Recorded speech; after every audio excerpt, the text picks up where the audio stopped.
مشکلیں کس کی زندگی میں نہیں آتی، پر جو لوگ مشکلات کے سامنے ڈٹ جاتے ہیں یہ دنیا انہیں ایک دن سلام کرتی ہے، اور تاریخ ٹکرانے والوں کی لکھی جاتی ہے، تلوے چاٹنے والوں کی نہیں۔ اگر تم زندگی کے کسی محاذ کسی میدان میں بھی اکیلے ہو تو فقط اپنی ذات پہ یقین رکھنا، کیونکہ جو تم کر سکتے ہو وہ کسی کا باپ بھی نہیں کر سکتا۔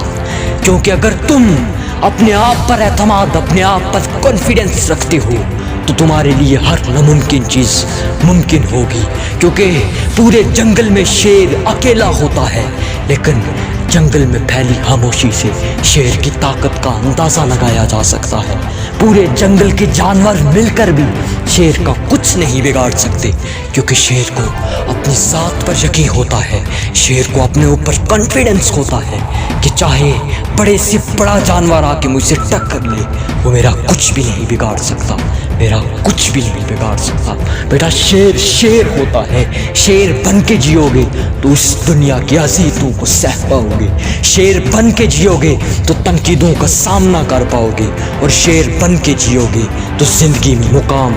حاصل کرنے۔ 8 پاس چارلی کا نام تو سنا ہوگا۔ یہ پاک آرمی کا وہ بہادر نوجوان تھا جو اپنے طیارے میں 8 بومب رکھوا کر جایا کرتا تھا اور سیدھا نشانے پر پھینکتا تھا بومب، اور دشمن کو یہ خبر بھی دیتا تھا کہ میں 1 پھینک چکا ہوں اور 7 اور پھینکنے آؤں گا، اور دشمن یہ جاننے کے باوجود بھی چارلی کا کچھ نہیں بگاڑ سکتے تھے، کیونکہ چارلی جس وقت بھی بومب گرانے جایا کرتا تھا اپنے ایئر جیٹ کے انجن کو آف کر دیا کرتا تھا، اور بومب گرانے کے بعد اسی وقت فوراً اپنے ایئر جیٹ کے انجن کو آن کرتا اور فضا کی بلندیوں میں جا کے گم ہو جاتا، دشمن کی نظروں سے اوجھل ہو جاتا، اور دشمن کو پتہ بھی نہیں چلتا تھا، کیونکہ اس کو پتہ تھا